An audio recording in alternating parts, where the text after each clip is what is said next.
générique et me voilà à courir vers vous, chers amis. Me voilà. Ça vous a bien fait marrer, Emmanuel Ducrot, bonjour. Bonjour, vous êtes journaliste politique à l'Opinion parce que vous me dites, oui, journaliste économique, bien sûr, vous me dites, oui, Duralex c'est de la poésie, mais enfin c'est quand même du capitalisme. Ah non, mais j'ai rien contre l'idée qu'on puisse investir dans Duralex, c'est une très belle marque, mais je trouve que c'est très ironique dans ce moment où on explique que l'actionnariat c'est le parasitisme. Enfin, il suffit d'appeler ça un crowdfunding. Exactement. Donc tout le monde trouve ça fantastique, mais bon, c'est quand même, on va investir dans des coupons à 100 € qui vont rapporter 8% par an avec un énorme risque de perte en capital. Alors je suis un peu technique, mais c'est du capitalisme assez brutal. Mais bon, si ça permet aux Français de s'intéresser aux mécanismes et de comprendre que les entreprises ont besoin d'argent et de capital pour fonctionner, très bien. Voilà. Appelons ça crowdfunding. La petite mise au point de notre journaliste économique Emmanuel Ducrot et journaliste économique à l'Opinion, Christophe Barbier. Vous êtes Christophe Barbier. Bonjour. J'ai fait comme tout le monde dans les verres Duralex. J'ai regardé bien sûr. Le numéro au fond. Pour l'âge. Vous aviez déjà 130 ans.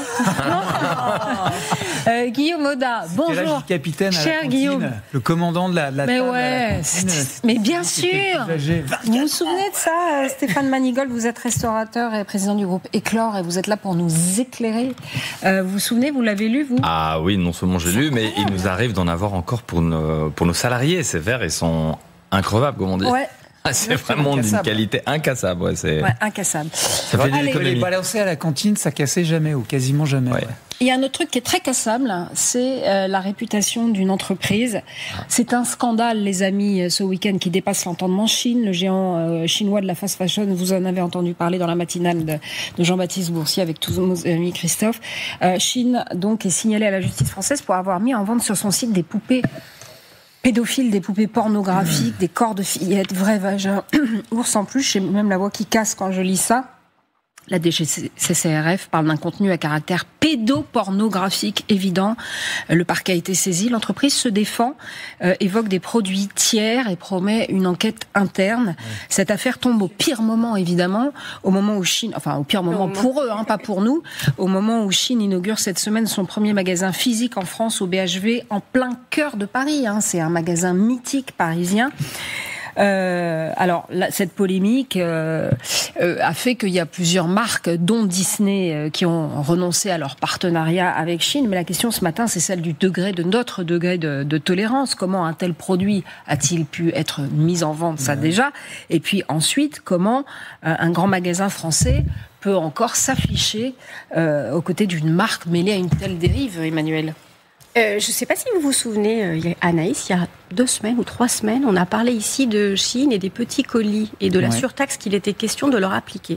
Et à ce moment-là, j'avais expliqué que c'était pas forcément une question de morale environnementale, mais aussi une question de protection des consommateurs, de s'intéresser au contenu de ces petits colis. Alors on a ces poupées horribles et répugnante, et on a tout le reste de ce qui se passe sur Chine, c'est-à-dire des produits qui sont dangereux pour les consommateurs, des produits électriques qui ne sont pas aux normes, des produits qui contiennent des éléments qui ne sont pas aux normes, et on a surtout des pouvoirs publics qui ne protègent pas les consommateurs, parce qu'on ne contrôle pas ces millions et millions de petits colis. C'est plus de 2,4 millions de petits colis qui arrivent dans l'Union européenne chaque année, et qui passent complètement sous tous les radars. Alors là, on a quelque chose qui est particulièrement choquant et qui va servir peut-être d'électrochoc pour les pouvoirs publics pour contrôler enfin ce qui s'y passe. Mais alors, ils n'ont pas l'air super électrochoqués, les pouvoirs publics. Non, écoutez Roland Lescure ce matin chez nos confrères de RMC. On l'écoute. On a dépassé les bornes. Vous l'avez dit, ces objets horribles, ils sont illégaux. Mais je vais être très clair là-dessus. Si ces comportements sont répétés, nous serons en droit, et je le demanderai, qu'on interdise l'accès de la plateforme Chine au marché français. C'est dans la loi. Cette loi, nous l'avons votée. En fait, effectivement, s'ils ne la respectent pas de manière répétée, on fermera. Mais dis donc, ça fait très peur, ça. Ça fait très longtemps qu'elles sont dépassées par Chine. Je vais aller dans le sens de votre propos, parce que pendant que Chine s'affiche en grand sur la façade du BHV, que Choisir a publié des chiffres qui font froid dans le dos. 69% des produits testés sur Chine et Temu ne respectent pas les normes européennes. 57% présentent un risque réel d'intoxication, d'allergie, de brûlure ou d'incendie. Il y a des chargeurs qui surchauffent, des jouets pour enfants bourrés de formaldéhyde ou de cadmium. Vous savez ce que c'est ça? Oui, ce sont des trucs dégueulasses. Des bijoux qui contiennent 8700 fois la dose autorisée de métal toxique. Ouais. Comment peut-on laisser ces choses-là arriver en Europe et en France? C'est simple, elles arrivent par petits morceaux et donc personne ne contrôle parce que ce sont des petits colis. C'est 4,6 milliards de colis venus de Chine qui ont franchi les frontières de l'Union européenne. 12 millions par jour, mais on est chez les dingues. C'est terrifiant. Et donc il faut quand même qu'on dise aux téléspectateurs de LCI, si vous il y a des questions environnementales, c'est pas le problème. Vous mettez votre famille, vous-même et vos enfants en danger en commandant sur ces plateformes parce que rien n'est contrôlé. Vous êtes en Europe, un pays, une entité géographique hyper normée où tout est contrôlé, peut-être parfois trop d'ailleurs. Où il y a des filets de sécurité à peu près partout. Là, il n'y en a aucun. Donc voilà, vous faites entrer le danger dans votre maison et dans votre environnement. Il faut le savoir, voilà. C'est simplement ça. Vous vous mettez en danger. Christophe ? Pourquoi les consommateurs ont recours à Chine et pourquoi ils restent sourds à tous les arguments environnementaux de protection de la santé, de la sécurité ou de la moralité publique? Parce que c'est pas cher, vous l'avez dit. Le prix écrase tout, l'avantage prix écrase tous les arguments, parce que dans une période où le pouvoir d'achat est devenu tellement sensible, on ne résiste pas aux sirènes de Chine. Donc le meilleur moyen, le plus rapide, le plus efficace, c'est pas de faire des lois qui vont prendre des années à rentrer en vigueur. D'ailleurs, on en a fait une sur l'aspect environnemental en juin. Elle a été bloquée, la CMP a été repoussée, la commission mixte paritaire, parce que l'Europe dit oulala, attendez, votre loi elle est peut-être un peu trop sévère vu les normes européennes. Le seul moyen, c'est de frapper au portefeuille.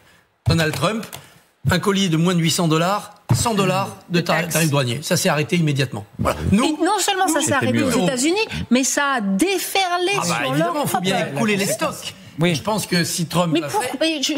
franchement, je ne comprends pas pourquoi l'Europe est si faible. Mais parce que l'Europe vend à la Chine et que la rétorsion commerciale... Mais les États-Unis aussi. C'est pas pareil, c'est quand même un petit peu plus compliqué pour les Chinois de partir en guerre commerciale contre les États-Unis. Tandis que comme contre l'Europe, c'est plus facile. Nous sommes divisés, nous sommes 27, tout le monde n'a pas les mêmes intérêts et nous sommes très dépendants. Et donc, évidemment, c'est plus difficile pour l'Europe de dire stop. Voilà. J'ajoute un argument, c'est le puissant lobbying de Chine.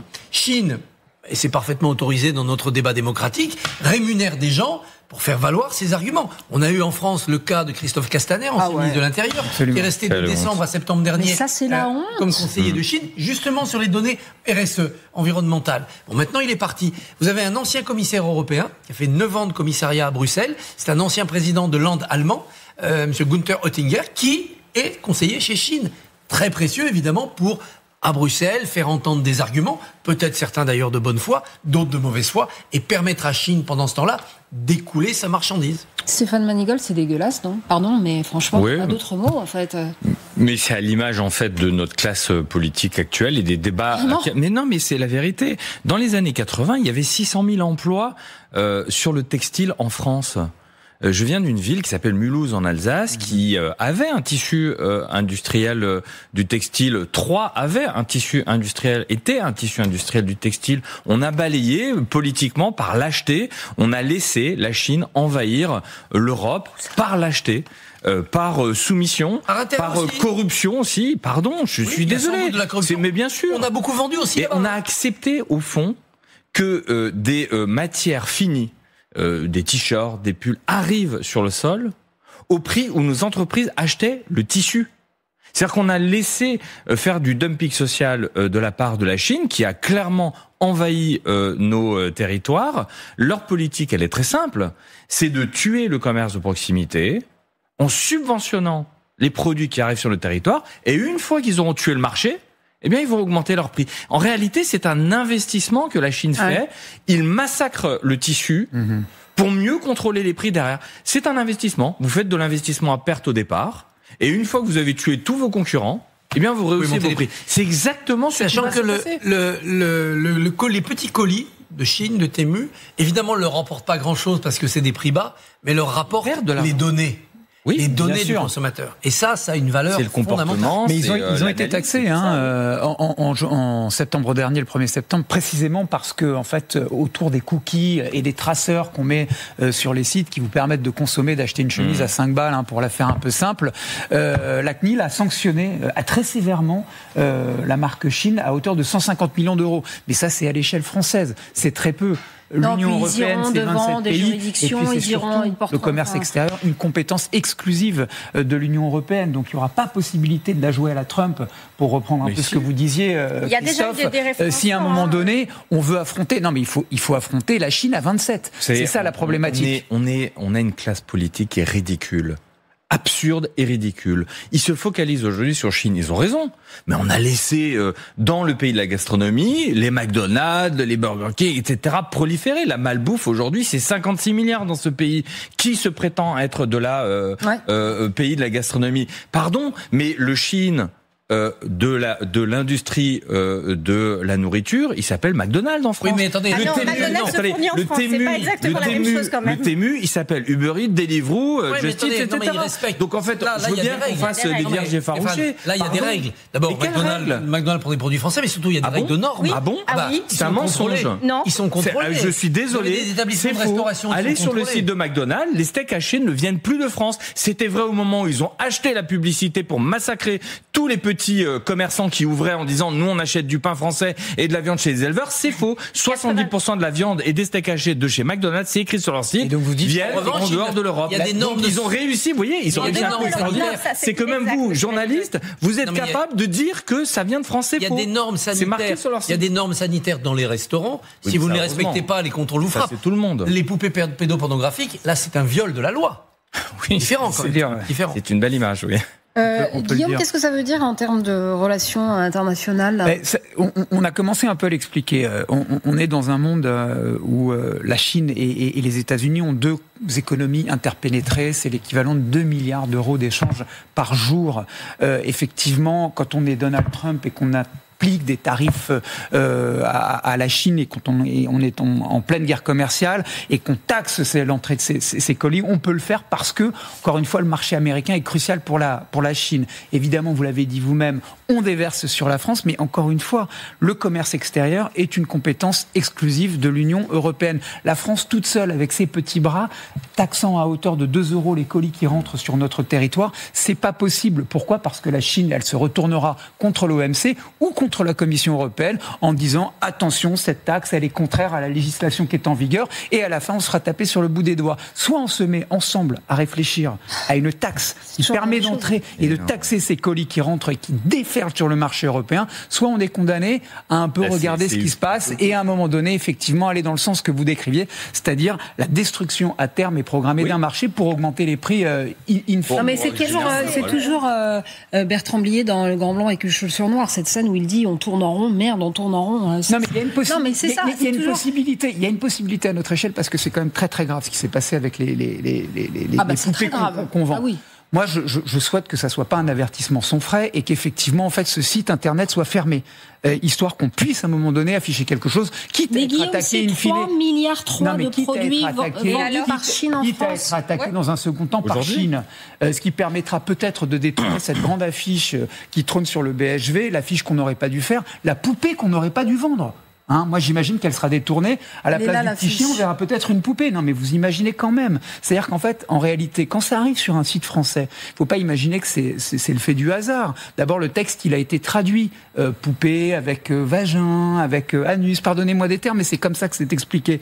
Ensuite, tout ça répond en fait à un marché qui est identifié par la politique commerciale de cette entreprise. Il y a une offre volontaire qui est mise sur le marché. Et donc, tout ça répond à une décision politique. Ce qui arrive en France, parce qu'on a des systèmes de contrôle assez efficaces, ça peut arriver en Allemagne, ça peut arriver en Belgique, ça peut arriver sur le marché africain, ça peut arriver sur le marché sud-américain, le marché américain, le marché asiatique. Ça veut dire que ces poupées-là, nous on les a vues, mais elles déferlent sur le monde entier. C'est ça qui est en train de se passer. Donc il est temps de réagir et peut-être de taper du poing sur la table et oui, d'interdire ce site au moins pour marquer l'entrée en fanfare de Chine mercredi à Paris au BHV pour ne pas le nommer. Et en France, Stéphane, vous parliez de Troyes, vous parliez de votre région de l'Est. On peut Alsace, ouais. Oui, on peut aussi parler de, je sais pas, de Lyon, enfin des régions textiles, la Haute-Loire. Il en reste même pas 100. Et le Nord aussi, mais bien sûr. C'est pas une fatalité. L'Italie a réussi à remettre. Mais je sais pas comment ils font les Italiens. Les Italiens, ils ont réussi à remettre la gastronomie première puissance mondiale. Stéphane, ils l'ont jamais laissé tomber. Quand vous travaillez, quand vous traversez le moindre village en Italie, vous avez la petite trattoria génialement bonne. Partout vous mangez bien, ce qui n'est plus le cas en France. Ça veut dire que c'est un choix politique. J'en sais rien. J'ai une question à vous poser, juste pour vous dire, le top 5 des enseignes du prêt-à-porter en France, c'est Zara en premier, et Shein, c'est en deuxième. Qui habille troisième, H&M quatrième. Mais vous savez, c'est quand même incroyable. On a un vrai sujet dans ce pays et on a une espèce de schizophrénie généralisée, c'est-à-dire qu'on considère que c'est toujours les autres qui sont responsables. Non, nous devons d'abord balayer devant notre cour. Ça s'appelle premièrement Bercy, avec les taxes. Ensuite, ça s'appelle... Vous avez vu Roland Lescure qui dit oh là là, a priori, il a la tête de Bercy, donc il est capable de changer les choses. Donc ensuite, c'est bien, les politiques, ils viennent s'insurger sur les plateaux. À un moment, ils sont aux commandes, ils peuvent changer les choses. Ensuite, il y a ce qu'on appelle le pouvoir d'achat. Je vais illustrer de façon très simple. Avec votre salaire brut, le vôtre tous. Avec votre salaire brut, vous allez vous habiller chez Bernard Arnault. Avec votre salaire net, vous allez chez Shein. Voilà, il est là le sujet. C'est le pouvoir d'achat. Mais justement, vous avez un vrai problème de ce point de vue. Quand vous regardez votre salaire brut et votre salaire net, il y a une déflagration entre ce que coûte à l'entreprise et ce que réellement vous avez. Donc on est ni plus ni moins la conséquence de nos propres choix. En effet, une nichette. Mais une nichette, la chemise à 5 €, c'est ce qui fera la différence, en effet, et ça c'est imbattable. Encore une fois, cette affaire, elle est gravissime, celle des poupées pédopornographiques. C'est gravissime, il faut imaginer ce que ça représente. L'image sera dégradée, mais vous êtes entrepreneur. Est-ce que vous pensez qu'une image dégradée, ça fera le poids face à une chemise à 5 €? Alors, il y a l'aveuglement politique. On a plein d'agences qui font des rapports. Moi, je me souviens d'une période où il y avait l'arrivée de canapés qui coûtaient rien. Les gens, au bout d'un moment, sur les fesses, ils commencent à avoir des problèmes, ça commence à les gratter, puis ça a développé des maladies. Il y avait des incendies aussi. Exactement. On ne l'intègre pas. On n'intègre pas le coût sur la santé, sur la malbouffe. La Cour des comptes, chaque année, publie régulièrement le coût en France de ce que ça coûte. C'est entre 11 et 19 milliards. Mais ça, faut le voir. Ça coûte... dans le monde, la malbouffe, 8000 milliards. En santé, vous voulez dire. En coût santé. Donc en réalité, votre chemise à 5 €, si elle vous développe demain une maladie, et j'en suis convaincu que ce sera le cas, une maladie de peau, de cancer, etc. Parce qu'il y a, des saloperies dans la composition. Mais moi je vais vous faire une confidence, je suis pas assez riche pour m'acheter ce genre de vêtements. Parce que quand vous la mettez à la machine et que ce truc il a rétréci au bout du premier lavage, que ça a bouloché, etc. Moi je suis pas assez riche pour acheter de la merde. En fait, comme je suis pas assez riche pour mal manger. On est la phrase de Coco Chanel, on n'est pas assez riche pour acheter mon marché. On est un des pays les plus normés du monde. Il y a des normes partout, des normes de sécurité, des normes sanitaires, des normes environnementales. Il suffit de les faire respecter. Je regarde notre petit blog. Tous les produits qui arrivent sont censés le respecter. On a eu une pudeur de gazelle. On a mis faut-il interdire Chine. On aurait dû mettre il faut interdire Chine. Point d'exclamation. Ça devrait être une adresse au politique. C'est une question de scandale. C'est une infraction. C'est ce scandale et les autres. Il faut que les pouvoirs publics jouent leur rôle de protection des populations. Ça semble quand même être une évidence. On est. D'un mot, Emmanuel, en question, il est tellement dans une situation financière catastrophique que les Chinois l'ont bien compris et ils sont en train de s'acheter un bas coût. C'est le cœur du problème. C'est la phase de précision juridique. C'est pas un scandale, c'est une infraction. C'est 7 ans d'emprisonnement et 100 000 € d'amende. 7 ans d'emprisonnement pour le responsable. Mais vous imaginez cet homme-là qui trône sur une affiche du BHV. Mais cette police, c'est l'opérateur. Oui, c'est jamais la faute de personne. De toute façon, le BHV, c'est la face émergée de l'iceberg. Interdire, c'est peut-être pas le plus efficace. On peut être plus malin et plus rapidement efficace. C'est-à-dire taxer les petits colis. Oui, bien sûr. Bien sûr. En toute légalité, leur faire mordre la poussière. À 27. La suggestion de Christophe Barbier, les amis. Oui, mais enfin, comme il y a ceux qui vendent les voitures et ceux qui n'en vendent pas. Vous savez. Allez, de sur le problème Chine. Voilà. Allez, une deuxième partie. Oh là là, regardez ce constat de l'INSEE. Les Français broient du noir relativement à leurs voisins. Ils sont beaucoup plus pessimistes. C'est du jamais vu depuis qu'on fait des statistiques à l'INSEE. Ça, c'est Dorian Boucher, le chef du département de la conjoncture de l'INSEE, qui dit ça. Alors, malgré le fait que le pouvoir d'achat soit un peu en hausse et l'inflation un peu en baisse, les Français n'y croient plus. Ils consomment moins que leurs voisins européens. épargnent à des niveaux records, Emmanuel. Ils broient du noir, les Français. Un pessimisme tenace, nourri par l'incertitude politique et la peur du lendemain qui paralyse la croissance. Comment vous l'expliquez, Emmanuel ? Ça me surprend. Moi, ça me surprend pas. Enfin, je regarde le spectacle qui est offert par la représentation nationale sur le budget. Enfin, on est incapable d'avoir un cap clair. On n'est même pas d'accord sur le constat.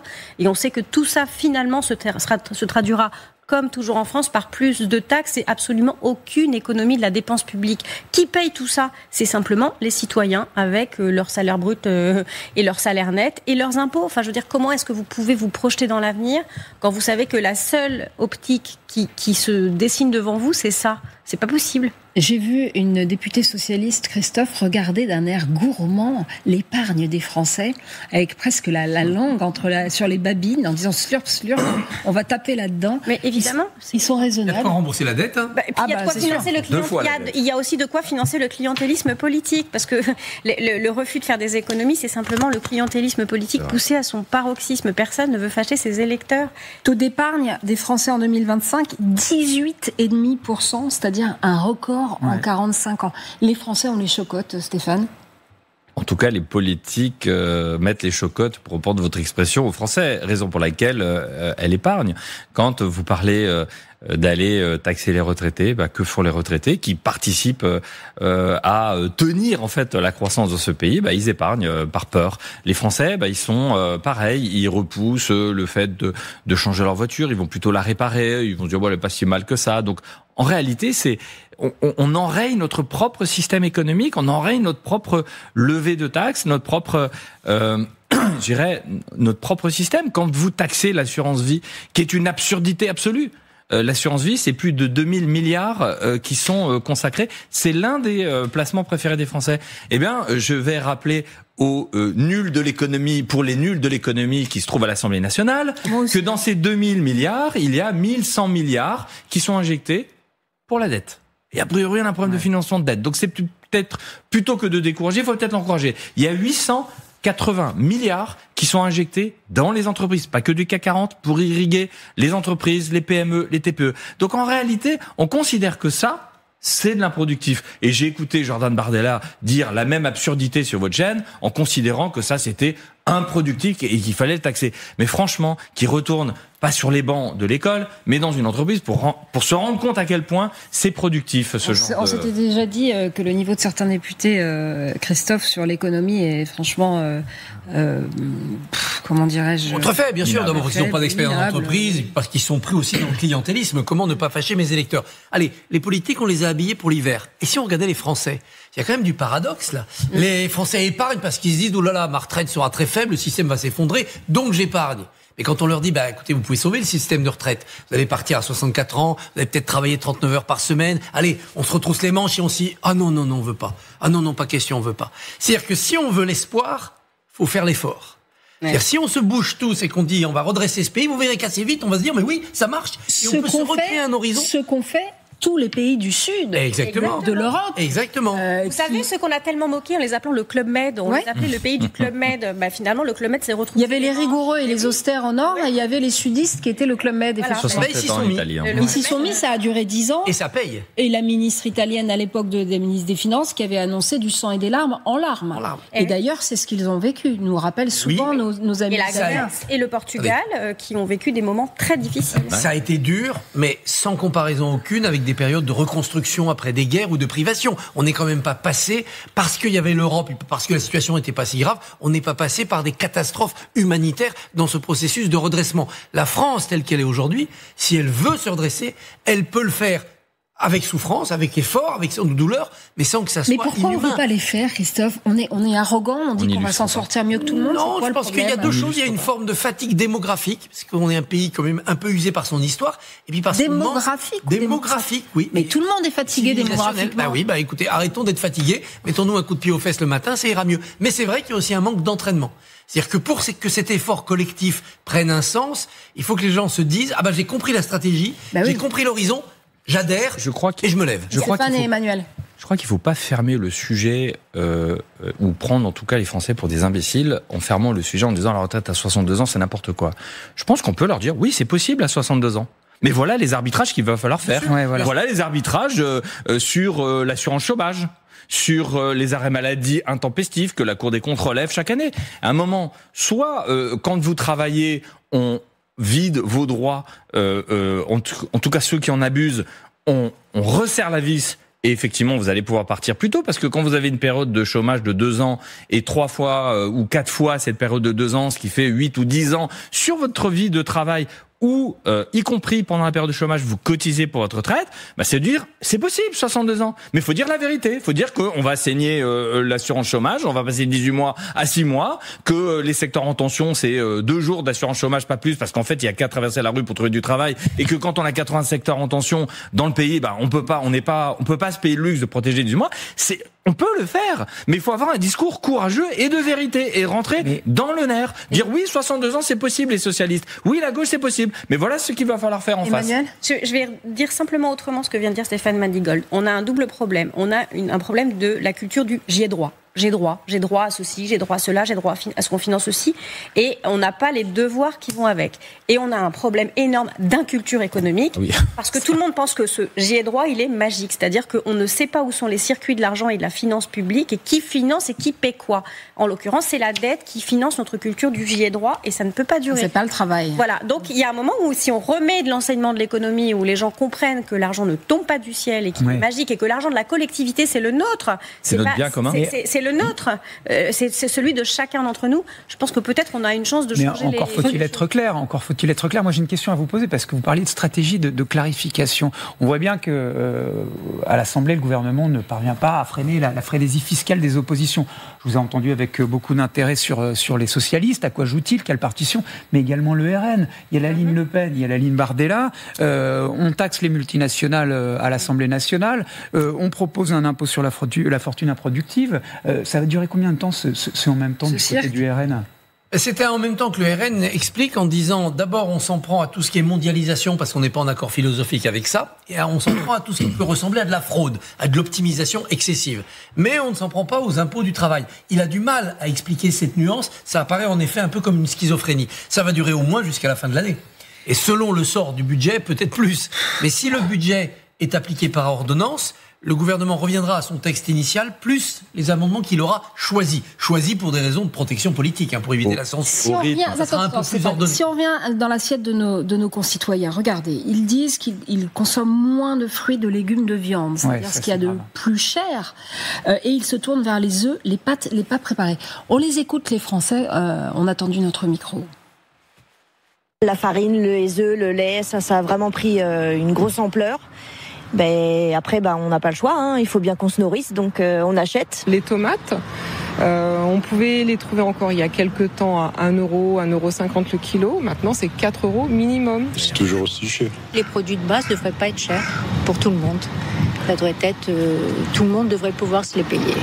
Alors tout le monde devrait pouvoir se le payer, nous dit cette femme. Et vous, Stéphane, vous nous dites, mais c'est quand même dingue, parce qu'à Rungis, tout a baissé. Mais tous les prix ont baissé. Par exemple, sur le cours du bœuf, globalement, ça a baissé de 20% par rapport à cet été. Pourquoi ça se retrouve pas sur l'étal? Ça, faudra poser la question aux grands défenseurs de la grande distribution qui expliquent la main sur le cœur, qui sont là pour veiller au caddie des Français. Moi, je constate une chose, c'est que à Rungis, le bœuf a fortement baissé, le cours du porc a baissé, la volaille a baissé, le beurre a baissé, la crème a baissé, et ça se retrouve pas dans le portefeuille des Français. Enfin, c'est quand même incroyable. Vous avez une espèce de bizarrerie entre de la fourche à la fourchette. Il y a un problème. Oui, on a toujours un problème pour savoir où sont réparties les marges dans ce secteur. C'est toujours un peu, c'est une boîte noire. Un secret pour personne. Ce qui est intéressant, c'est que quand même la montée des prix, elle date du début de la guerre en Ukraine et même d'un petit peu avant. Et les prix ont tellement monté à ce moment-là que même la baisse actuelle ne les fait pas revenir au niveau d'avant. Donc on est quand même sur un plateau post-inflationniste et ça se ressent effectivement dans le budget des ménages. Oui, ça devrait baisser sur un certain nombre de produits, notamment sur le lait. Alors après, on a des problèmes de production, on n'a pas assez de beurre. Sur le bœuf, a vraiment baissé, le beurre. Les cours du bœuf avaient beaucoup monté parce qu'on a moins de bœuf et que fatalement ça fait monter les prix.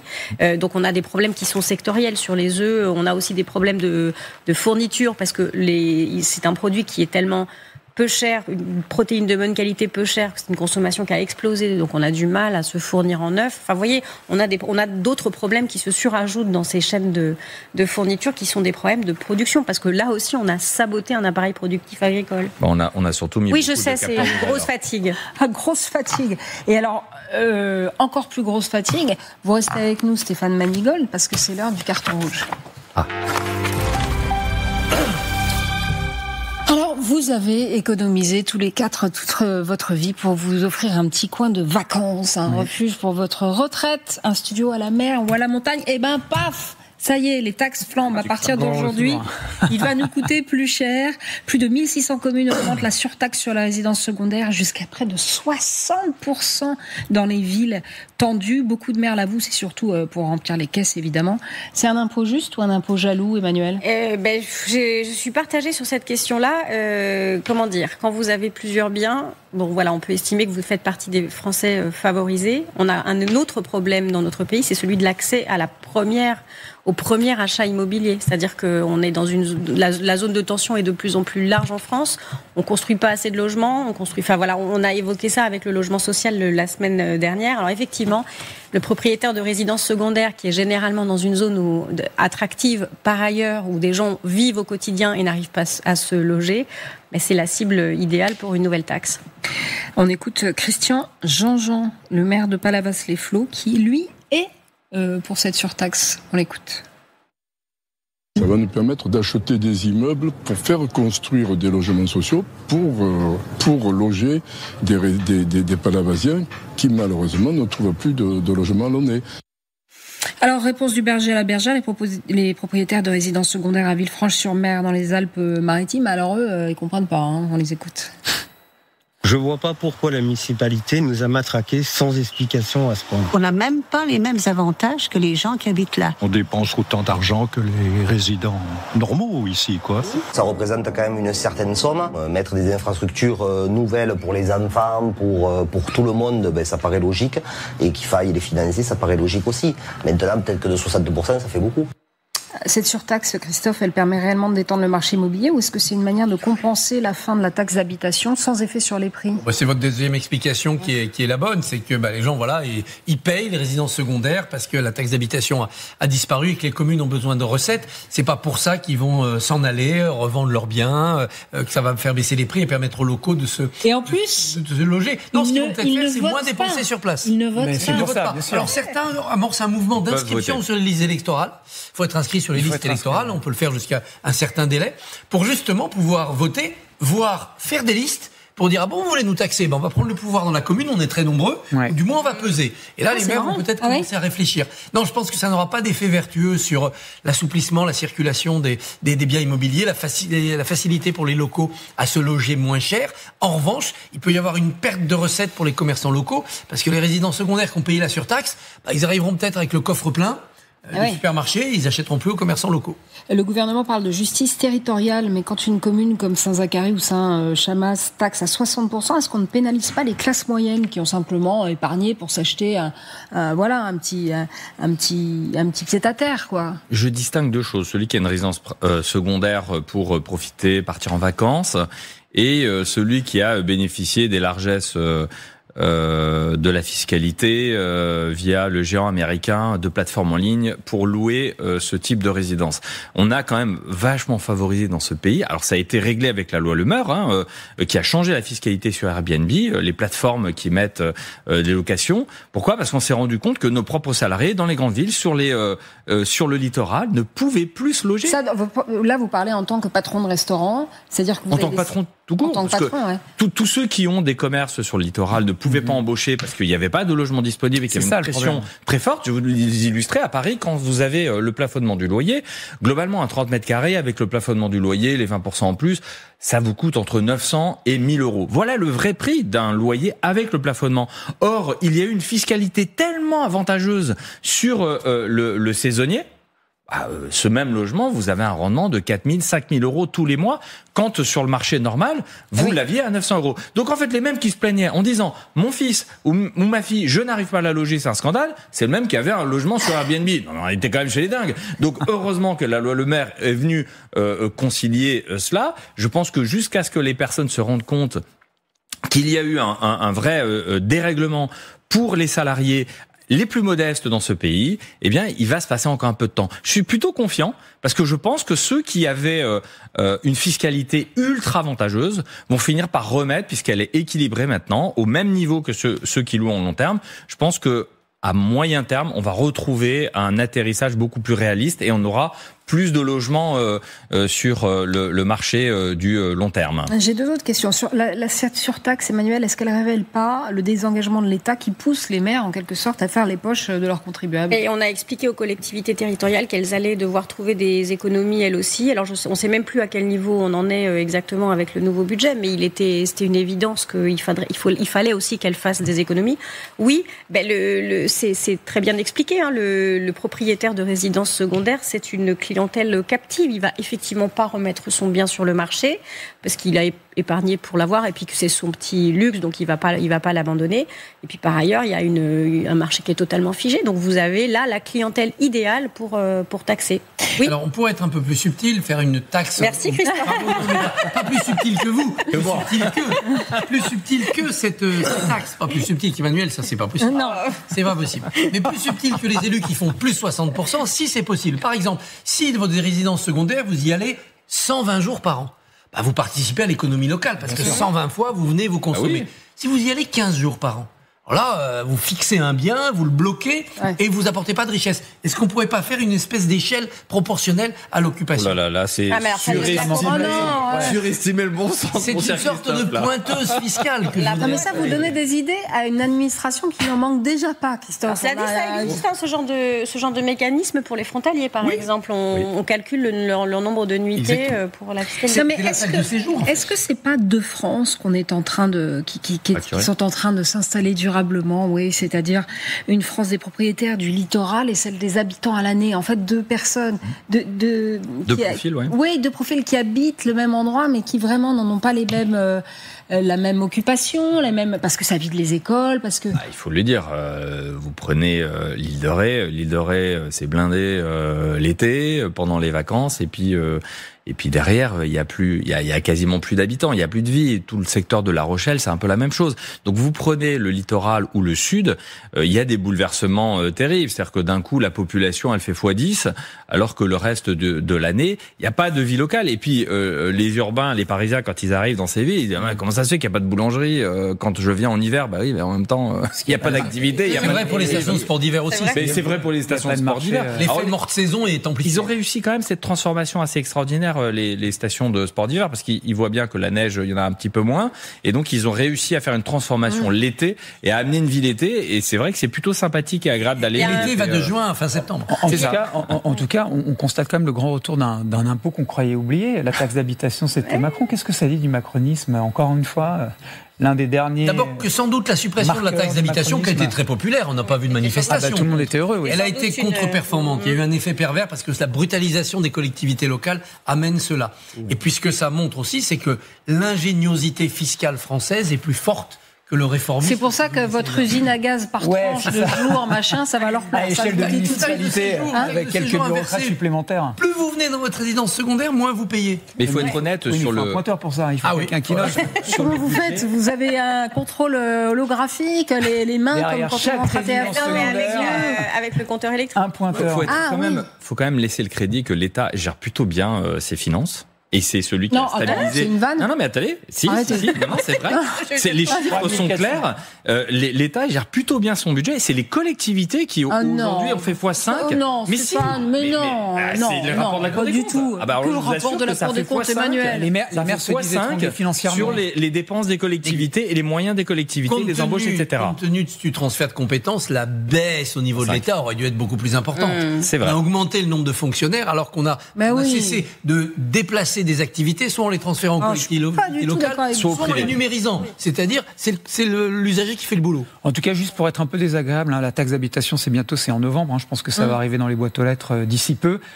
C'est déjà payé, non ? C'est pas le 15 octobre. Non, alors c'est... Tout ce qui est CFE, tout ça, on a été taxé. La limite, la taxe d'habitation, pardonnez-moi. La taxe d'habitation, la taxe foncière, elle est déjà payée. Oui. Vous me faites hésiter.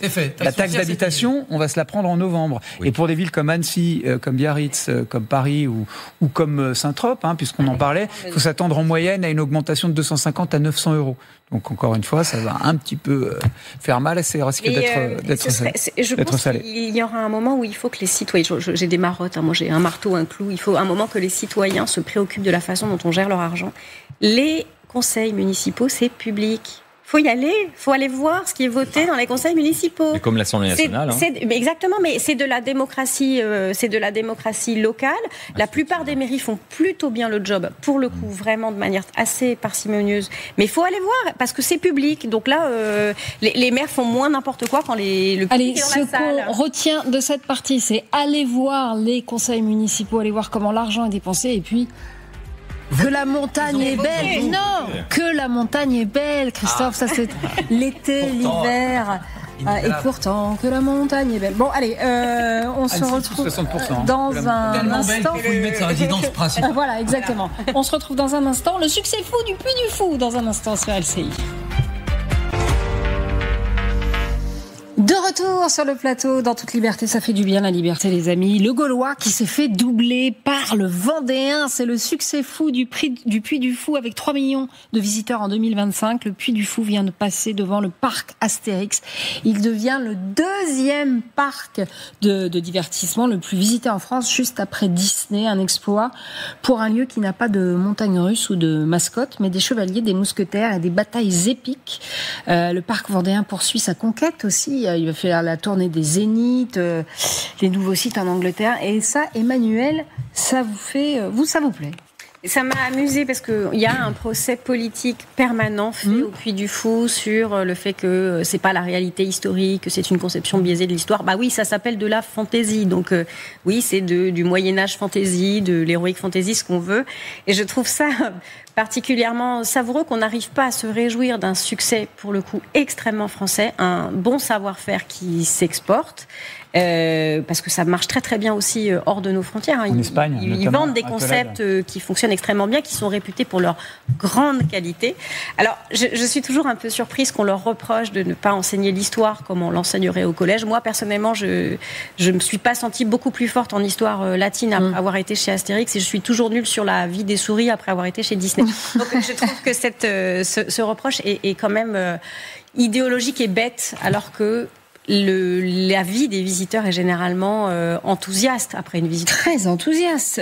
C'est un succès populaire indéniable, Christophe, mais c'est aussi un phénomène culturel et politique. Le Puy du Fou, c'est un parc de loisirs encore, ou c'est déjà une certaine idée de la France, en sachant qu'il est évidemment porté par Philippe de Villiers, qui est en tête des livres d'ailleurs avec son nouveau bouquin, là, je crois. C'est un parc à thème. Et quel est le thème ? C'est l'histoire, au-delà de la fauconnerie qui est magnifiquement illustrée au Puy du Fou.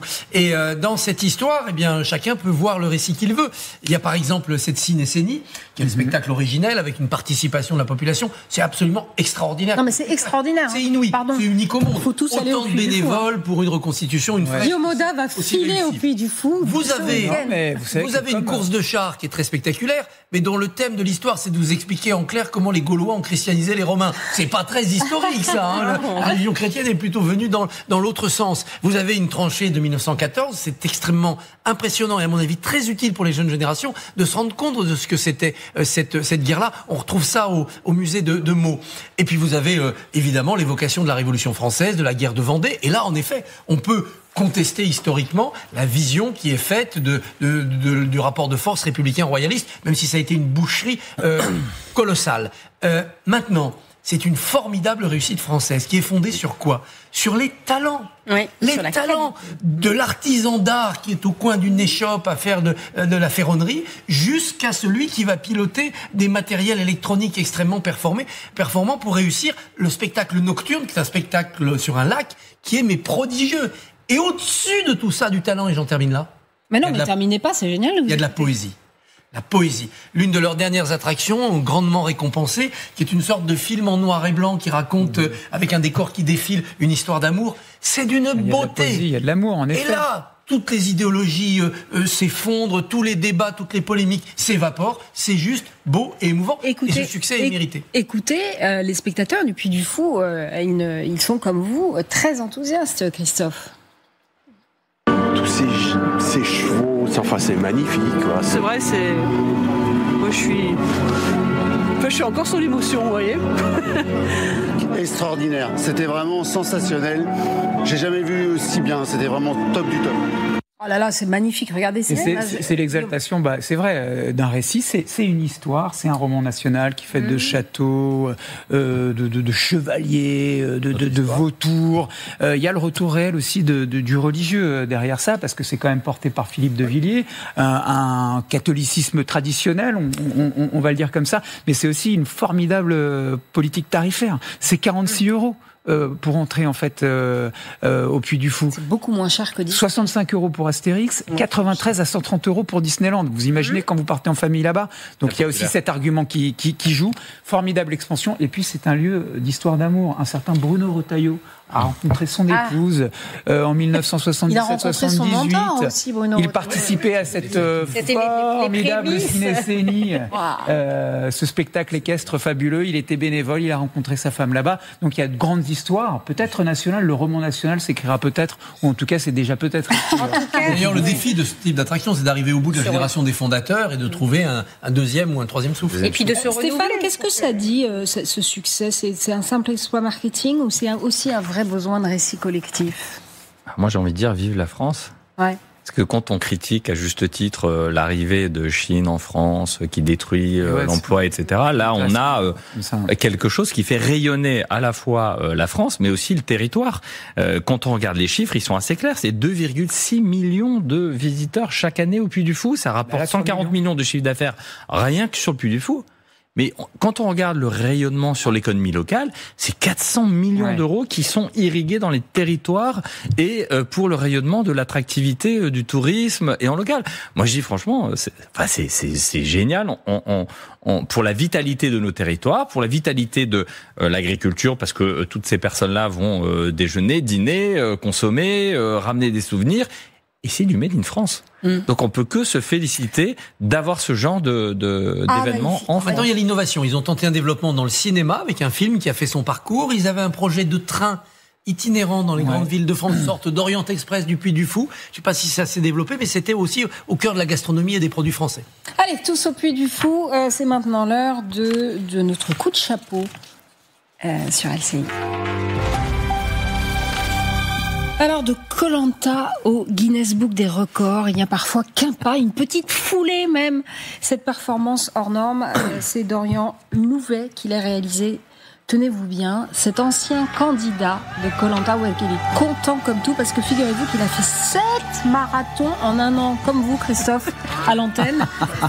Une première mondiale avec en prime un record des temps moyens pour chaque course de 2h30. Il a raison. Non, mais c'est magnifique. Dorian Louvet, quand même. Christophe, vous courez, vous ? Pas du tout, non, no sport. Mais c'est magnifique. No sport, more comfort. on se félicitait de l'exploit, vous savez, des alpinistes français, Benjamin Védrine et son comparse qui ont escaladé une face imprenable en Himalaya. C'est beaucoup plus dangereux que ce qui a été fait là, mais ça, c'est un bel exploit, ces courses-là. Puis c'est exemplaire aussi pour tous ceux qui doivent faire du sport pour leur santé. Néanmoins, je voudrais que cet athlète réfléchisse à une tombe syrienne de l'année 428. On a trouvé dans une fouille archéologique. Et sur cette tombe, il était marqué ceci. Tu cours, je cours. Jusqu'où ? Jusqu'ici. Oh, Christophe. Oh ben non. Mais nous sommes tous dans des courses effrénées dans nos vies. C'est vrai. Lui au moins. Je cours, tu cours, jusqu'ici. Lui, le moins, il le fait pour le Guinness Book, c'est très bien. Vous courez, vous ? Oui, il y a des admiratrices qui m'envoient des messages. Oui, je cours. Il paraît qu'on me croise dans les rues, dans certaines rues de Paris. Mais non, mais après, c'est monstrueux sur le plan de l'effort. Je veux dire, quand même 7 marathons majeurs, 42 km 195. C'est ça un marathon.